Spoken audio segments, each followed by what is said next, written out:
pertama yang harus Bapak Ibu lakukan oleh tim adalah analisis SNP-nya,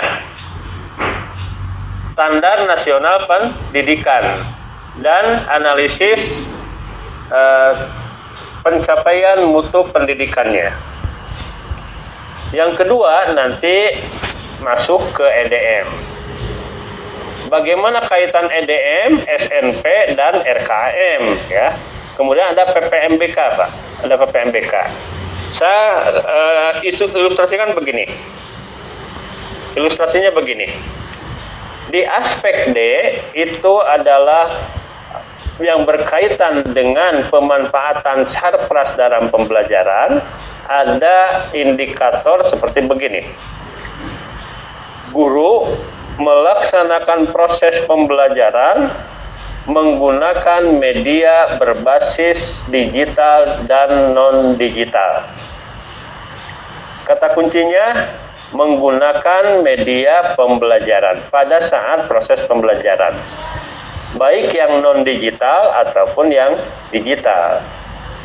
Maka kewajiban madrasah pertama di dalam bukti fisik menginventarisir apa saja media pembelajaran non-digital yang dimiliki oleh madrasah.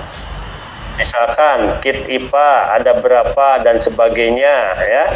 Itu nanti di inventaris. Ada berapa dan sebagainya. Yang kedua, di inventaris misalkan berapa atau jenisnya apa saja madrasah atau media yang digital yang dimiliki oleh madrasah. Contohnya apa? Misalkan madrasah ketika pembelajaran membiasakan menggunakan atau guru menggunakan LCD proyektor misalkan ya. Itu salah satu media pembelajaran berbasis digital. Tentunya dengan perangkat lainnya. Ada laptopnya ya, ada layarnya, kemudian ada proyektornya yang sering kita sebut dalam sehari-hari, kita sebutnya infocus. Yang sering kita sebut dalam sehari kita sebutnya Aqua, padahal bukan Aqua mereknya. Itu orang menyebutnya biasanya merek. Ketika misalkan ya levelnya hanya level 1 karena kondisinya memang level 1 ya, misalkan kurang dari 70% guru ya. Ketika dengan kaitan dengan sarana berarti apa rencana anggarannya? Membeli proyektor dan perangkat lainnya. Kalau kaitannya dengan kompetensi guru berarti direncananya nanti melaksanakan workshop peningkatan kompetensi guru. Berarti ada dua pokok perencanaan anggaran, beli proyektor sarananya dan laksanakan atau melaksanakan workshopnya. Maka nanti bendahara akan merinci ketika beli proyektor berarti nanti outputnya ada proyektor. Ketika nanti programnya mengadakan BIMTEK atau workshop peningkatan kompetensi guru, maka anggarannya apa? Harus ada snack, harus ada konsumsi, ya, harus ada misalkan apa, alat tulis dan sebagainya, termasuk memungkinkan harus adanya ini narasumber ya dan sebagainya. Nah, itulah komponen-komponen biayanya. Itu kaitan tadi antara ketercapaian SNP ya untuk peningkatan guru, kemudian EDM-nya, hasil EDM-nya karena ada kekurangan di dalam kemampuan guru, nanti RKM-nya direncanakan dalam bentuk anggaran. Nah, yang perlu diperhatikan adalah PPMBK-nya, Pak. Program ini berbasis kinerja. Pertama RKM tadi sudah, yang kedua AKB. AKB-nya adalah anggaran bulanannya. Kalau misalkan saya mau beli, madrasah mau beli proyektor, bulan apa direncanakannya? Misalkan bulan Januari, oh belum cair bosnya. Bulan Februari belum cair, misalkan di bulan April. Berarti nanti kita simpan di dalam aplikasi rencana pembeliannya di bulan April misalkan ya, atau di bulan Maret. Nah, ternyata realisasinya Maret belum keluar bosnya dan baru dibelanjakan di bulan April misalkan. Tidak apa-apa nanti realisasinya. Atau Bapak Ibu membeli barangnya itu di bulan Maret dengan menggunakan anggaran yang ada dulu, katakanlah dana talang, meskipun dana talang tidak boleh. Berarti nanti di realisasi anggaran Bapak Ibu menggunakan modul atau moda lunas bayar setelah terima bos. Nanti AKB apa ya? Kemudian ke bawahnya ada ini. Jadi yang harus dilakukan tujuannya apa, kemudian bikin teamwork yang kuat, jangan sampai di dalam tim itu ada yang perbedaan pendapat dan sebagainya ya. Analisis 8 SMP, lakukan EDM. Kemudian rekomendasikan untuk beli apa dan sebagainya. Oke, kita lanjutkan. Masih kaitan dengan ini, berubah mindset ya. Bapak Ibu, kebetulan Cipanas baru tahun ini masuk ke RKM ya, yang sifatnya akan bersifat elektronik. Memang sebelumnya ke belakang masih menggunakan manual Excel.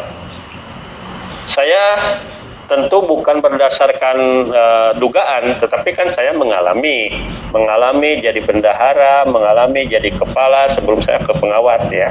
Makanya memang ideal pengawas itu pengalamannya dari bendahara, dari kepala jadi hafal gitu.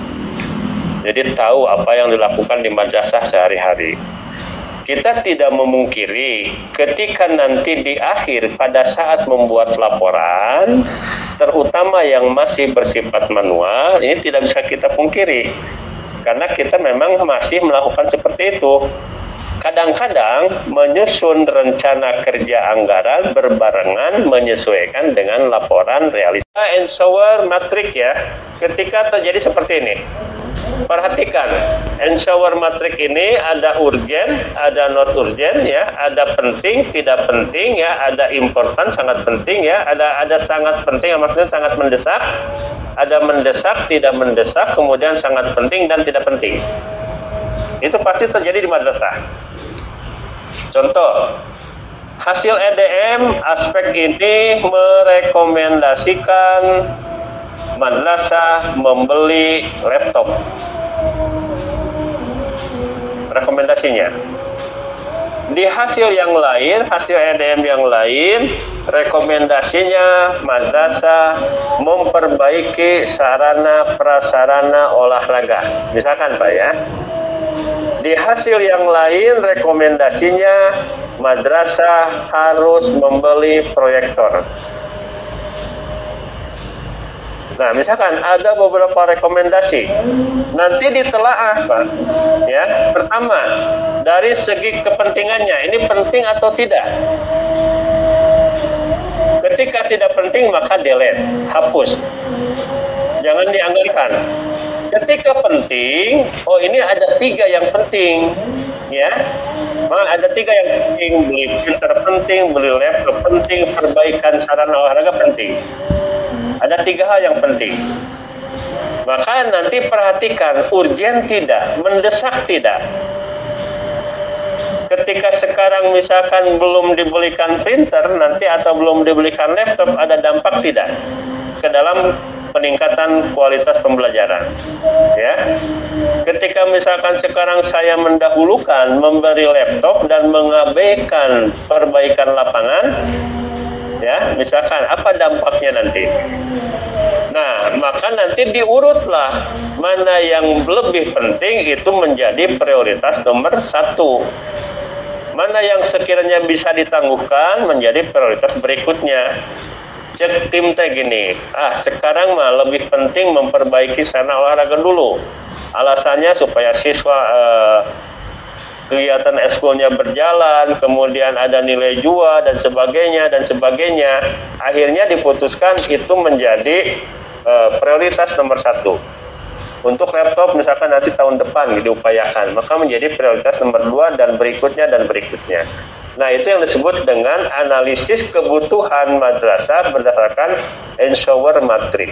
Jadi perhatikan kepentingannya atau penting tidak pentingnya, urgen tidak urgennya. Kalau dianggap tidak penting ya delete, Pak, ya. Jangan dianggarkan. Misalkan itu kalau ada yang anggaran misalkan ini mah tidak terlalu penting, maka silakan untuk di delete. Ini penting tetapi tidak urgen, maka untuk ditangguhkan ke anggaran berikutnya. Nah, bukan berarti berapa banyak program yang dianggarkan, yang diperhatikan adalah berapa banyak program yang akan membawa perubahan bagi madrasah. Artinya, kualitas program yang harus diperhatikan, bukan banyaknya program madrasah. Daripada kita banyak program tapi tidak berkualitas, akhirnya menggantung, lebih baik kita mengedepankan program-program yang berkualitas dan bisa ditargetkan atau diukur ketercapaiannya. Nah, itu terkait dengan pengukuran outcome dari 5 budaya mutu EDM. Nanti adanya peningkatan kedisiplinan, peningkatan kualitas guru, ya, peningkatan proses, peningkatan sarana, dan keterbukaan dalam anggaran madrasah. Itu saja Bapak Ibu, selamat mencoba ya, nanti kita di praktek yang lebih utama, dan tentu yang manual sudah dikirim di grup ya, bisa dicoba, dan insya Allah dalam waktu dekat mungkin saya akan menyusun format-format untuk bukti fisik yang bisa digunakan oleh Bapak dan Ibu. Itu saja, terima kasih atas perhatiannya, mohon maaf atas kekurangannya. Bu Iip, kalau ada tanya jawab, silakan kita batasi 15 menit. Oh ya, silakan Pak Anan. Langsung saja ini Bu. Baik, Assalamualaikum warahmatullahi wabarakatuh. Terima kasih kepada Pak Jinda sebagai narasumber yang sudah memaparkan materi di BIMTEK daring atau tatap muka kedua hari ini. Ada beberapa pertanyaan, mungkin yang pertama kaitan dengan penganggaran Pak Haji. Ketika kita sudah di BIMTEK ini kan tidak, tadi kata Pak Haji tidak bisa seperti ketika manual dalam pelaporan dan seterusnya. Nah, manakala kita sudah menentukan di EDM ABC misalkan, kemudian muncul surat edaran dari itu pusat atau provinsi atau kabupaten bahwa guru harus mengikuti kegiatan BIMTEK yang sementara itu belum dianggarkan. Itu antisipasinya harus seperti apa? Kemudian yang kedua, kaitan juga masih tetap dengan penganggaran. Tadi sudah muncul